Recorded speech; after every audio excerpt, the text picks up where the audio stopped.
Wir sind Manu und Thiago mit Big Shrek, unserem Expeditionsmobil, auf großer Reise Richtung Süden. Seit Mai 2025 sind wir unterwegs, voller Träume, Neugier und einer Prise Chaos. Heute nehmen wir euch mit auf die Inside Passage. Lohnt es sich wirklich und wie viel haben wir dafür bezahlt?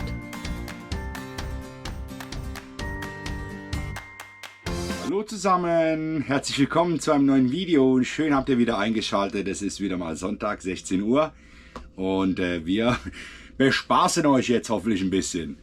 Ja, wir sind jetzt mehrere Tage im Regen gestanden, darum gab es jetzt auch nicht wahnsinnig viel zu filmen. Und wir haben mal unseren Aufbau von innen genossen, haben es jetzt aber auch langsam wieder gesehen. Und eigentlich freuen wir uns auf warmes Wetter und vielleicht auch mal kein Regen, das wäre schon cool. Und unsere weiteren Pläne sind auch cool. Yes, wir sind unterwegs Richtung Prince Rupert. Das ist in British Columbia, da im Westen, an einem Fjord an der Pazifikküste. Und da haben wir uns eine Fähre gebucht, die Endzeit-Passage. Haben wir uns ein bisschen schlau gemacht, das muss richtig schön sein. Wir hoffen, drückt uns die Daumen, dass wir Wetterglück haben. So wie es aktuell aussieht, sieht es richtig gut aus. Und wir haben am Anfang noch ein bisschen Regen und am Schluss gegen Richtung Vancouver soll es dann wärmer und sonnig werden. Und dann hoffe ich, dass ich noch was spotten kann. Drückt uns die Daumen, weil der Brasilianer hier, der braucht Sommer. Ja, jetzt langsam habe ich es gesehen. Ich möchte gerne mal ein bisschen mal mit kurzen Hosen und keine Mücken und so. Wobei die Mücken sind ja nicht mehr so schlimm. Die haben wir uns schon gewöhnt. Ja, Mücken waren hier wieder schlimm. Wirklich. Jeden Morgen, wenn wir das Fenster zumachen wollen, dann haben wir wieder so eine Handvoll drin. Dann sind wir wieder beschäftigt für eine halbe Stunde, bis sie alle tot sind. Genau. Also tschüss. Also bis gleich.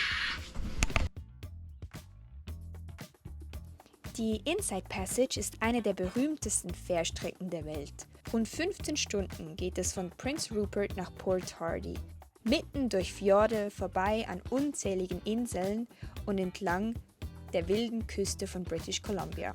Die Strecke ist vor allem deshalb so besonders, weil sie größtenteils durch geschützte Gewässer führt, also keine offene See, sondern fast wie ein natürlicher Wasserhighway durch Kanadas unberührte Natur.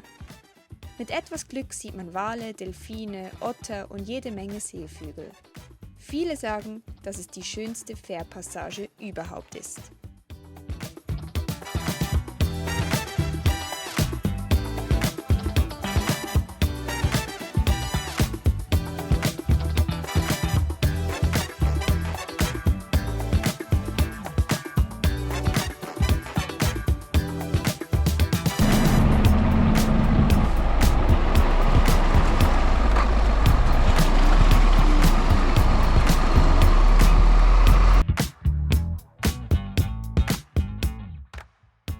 Wir haben uns für die Inside Passage entschieden. Eine Fährfahrt, die wir wohl nur einmal im Leben machen werden. Rechnet man den Diesel runter bis nach Vancouver Island, kommt es fast gleich teuer. Also dachten wir uns, warum nicht? Den genauen Preis erzählen wir euch später. Für uns geht's jetzt Richtung Süden, ab in die Wärme. Und dafür ist diese Route die perfekte Option.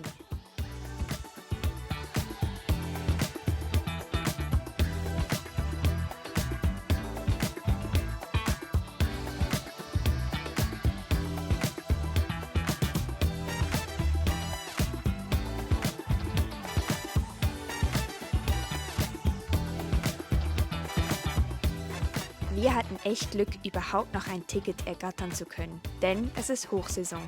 Mit unserem LKW ist das nämlich wirklich nicht selbstverständlich. BC Ferries bietet aber eine Warteliste an, die richtig gut funktioniert und wo man immer up-to-date bleibt. Eigentlich wollten wir uns noch eine kleine Kabine dazu buchen, da die ganze Fahrt 15 Stunden dauert, aber die waren restlos ausgebucht. Also haben wir uns dort auf die Warteliste setzen lassen. Wichtig zu wissen, während der Fahrt darf man sich nicht im Fahrzeug aufhalten. Wir sind in Prince Rupert angekommen. Yes, wir sind hier am Ferry Terminal. Von BC Ferries. Tada! Unsere Fähre fährt erst morgen früh um 7:30 Uhr. Man soll aber schon 3 bis 4 Stunden davor da sein. Ja. Und jetzt haben wir auf iOverlander gelesen, das ist die App, mit der wir meistens unsere Stellplätze suchen, dass man hier schon am Abend vorher sich einreihen kann und dann da übernachten kann. Weil es geht früh los. Sehr früh. Das fragen wir jetzt mal, ob wir das dürfen. Juhu! So Leute, wir haben das Gate bereits gefunden. Aber es sieht natürlich nicht so aus, als könnten wir da schon rein.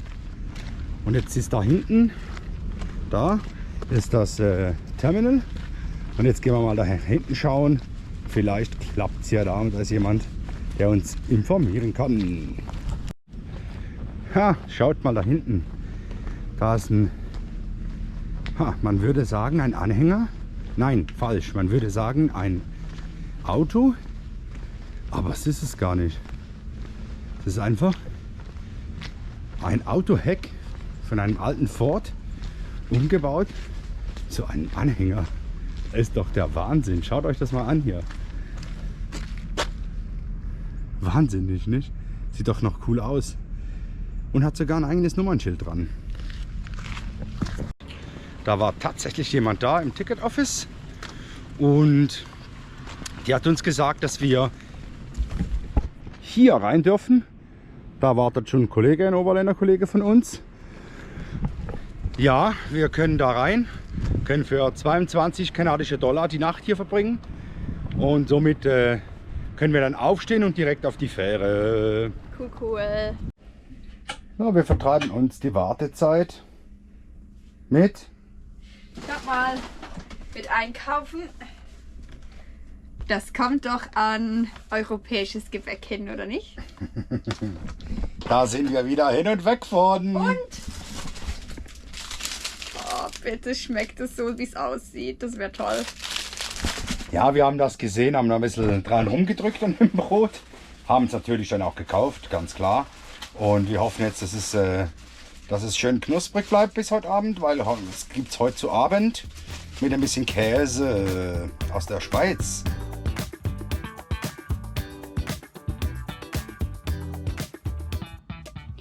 Wir haben es ins Terminal reingeschafft und stehen jetzt hier bereits in der Schlange mit anderen Campers. Es hat natürlich auch wieder Schweizer dabei, die sind überall, und Deutsche.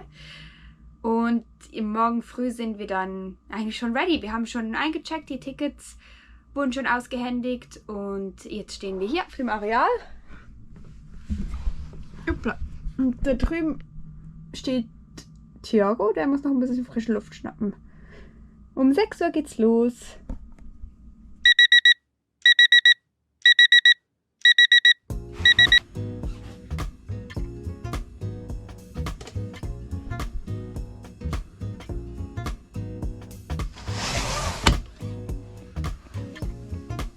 Guten Morgen. Heute geht's auf die Fähre. Wir freuen uns, es ist 5 Uhr morgens und es regnet. Und wir trinken jetzt einen Kaffee und machen uns ready für die Fähre.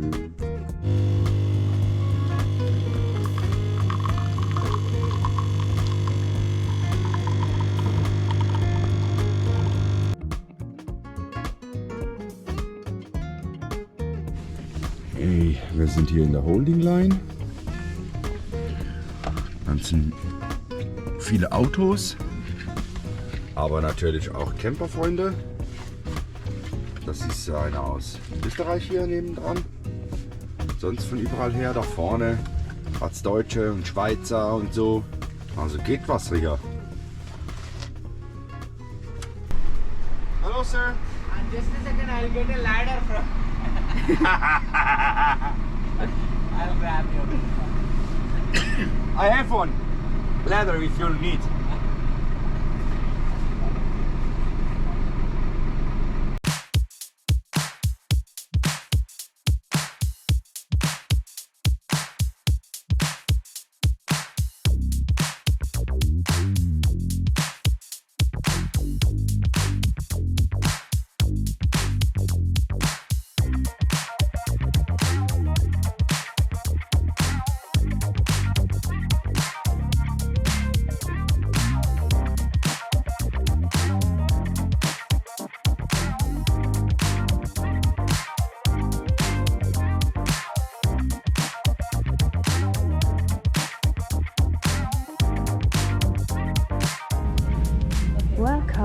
on deck. Ja, wir sind drauf, wir haben es geschafft und wir haben auch gesehen, dass wir endlich mal kein Wi-Fi haben. Haben wir unsere Ruhe, gell? 15 Stunden. 15 Stunden, das lässt sich ja in der heutigen Zeit kaum mehr aushalten, oder? Dafür kann man shoppen gehen und man kann essen. Ja, essen. Es gibt wieder so All-Day-Breakfast, also Frühstück, so mit Speck und so. Und da bin ich natürlich voll dabei. Bis wir wirklich auf der Fähre waren und das Boarding abgeschlossen war, wussten wir nicht, ob wir eine Kabine bekommen. Eigentlich hatten wir schon damit abgeschlossen und uns stattdessen 2 Plätze in der Aurora Lounge gegönnt. Umso größer war die Überraschung, als wir dann doch noch eine Kabine zugesprochen bekamen.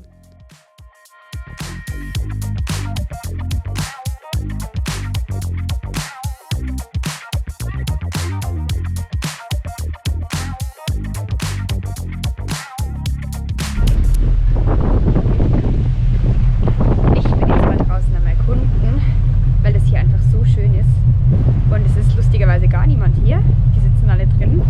Aber drin ist es echt sehr, sehr angenehm. Und ja, weil das kann man sich nicht entgehen lassen.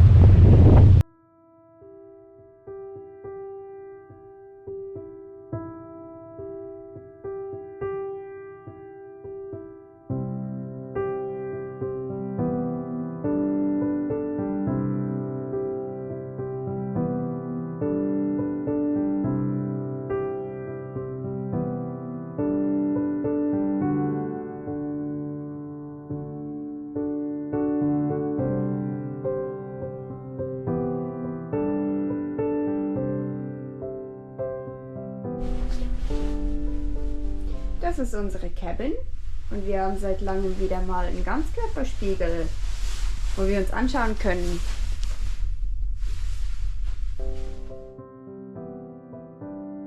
Die Kabine auf der Inside Passage hat sich für uns absolut gelohnt. Klar, es gibt überall genügend Plätze zum Sitzen, aber 15 Stunden sind eben eine lange Zeit. So ein eigener Rückzugsort mit Dusche und Toilette war für uns Gold wert.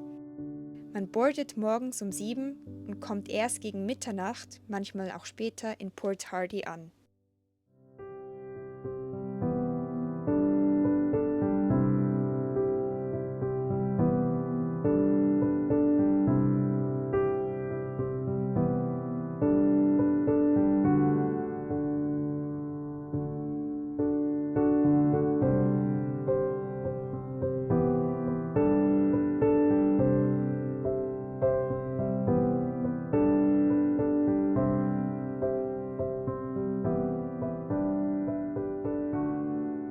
So, es ist jetzt Mittag. Hier Speisekarte.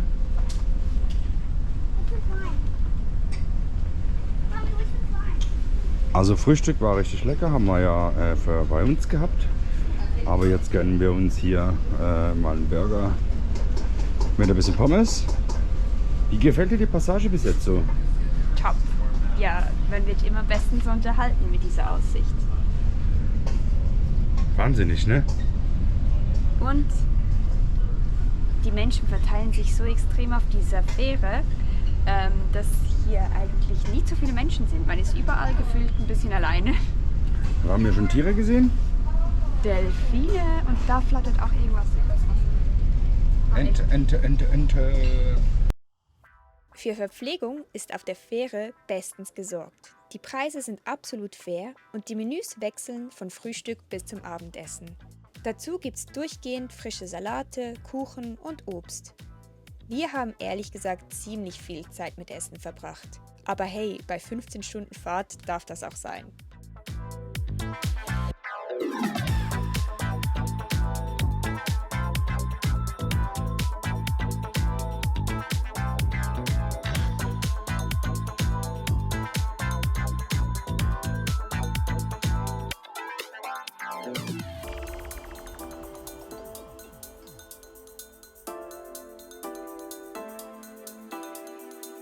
This is where opportunity meets chance.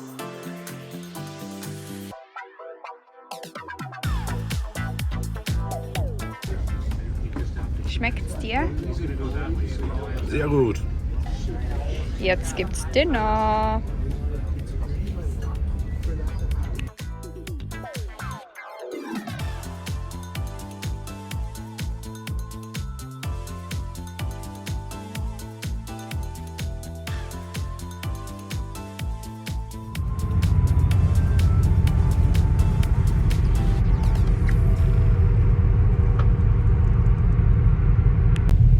Wir sind jetzt 15 Stunden unterwegs. Es ist das erste Mal seit 2,5 Monaten wieder mal stockdunkel um uns rum. Ja, schwarz. Und es ist sogar warm. Hat sich alles gelohnt. Aber wir sind jetzt ein bisschen müde.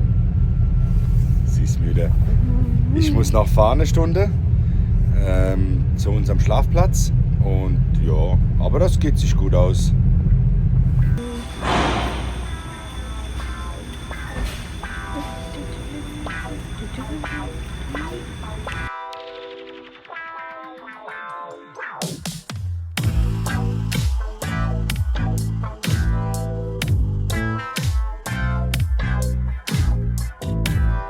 Unser Fazit zur Inside Passage. Wenn man die Inside Passage einmal erlebt haben will, absolut lohnenswert. Besonders wenn man Kanadas Natur einsaugen will, man sieht Wale, Delfine, Otter, Landschaft, die so noch kaum berührt wirkt. Ja, 15 Stunden sind lang. Und unsere Fahrt hat sage und schreibe 740 Schweizer Franken gekostet. Das ist ordentlich viel, aber für diesen Trip absolut gerechtfertigt. Ich fand's großartig. Thiago wurde es nach 4 Stunden schon etwas langweilig. Und Rauchen ist auf der gesamten Fahrt untersagt.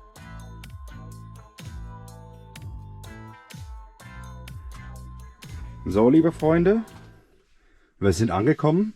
Wir sind jetzt über Stock und Stein gefahren, circa 40 Kilometer durch den Wald.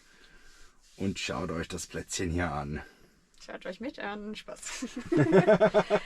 Das ist ein Wahnsinn. wunderschöner Platz, an dem man Wale beobachten kann und Orcas haben wir gelesen. Und da hat es jetzt irgendwie gut mit uns gemeint, weil die in der vordersten Reihe sind gerade gegangen. Also den Platz, den wir jetzt gekriegt haben hier, der wurde vor einer halben Stunde oder so frei.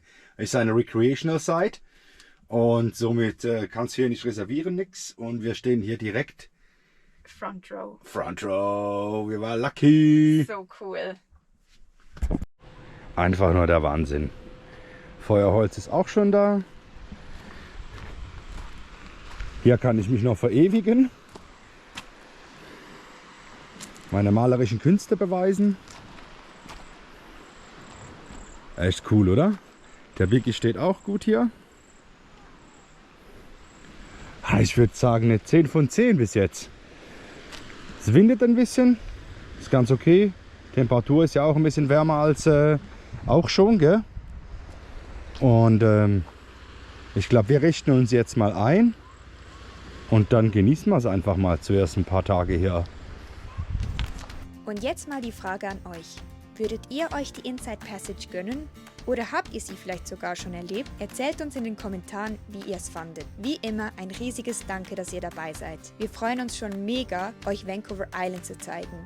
Und natürlich über jedes Abo und Like.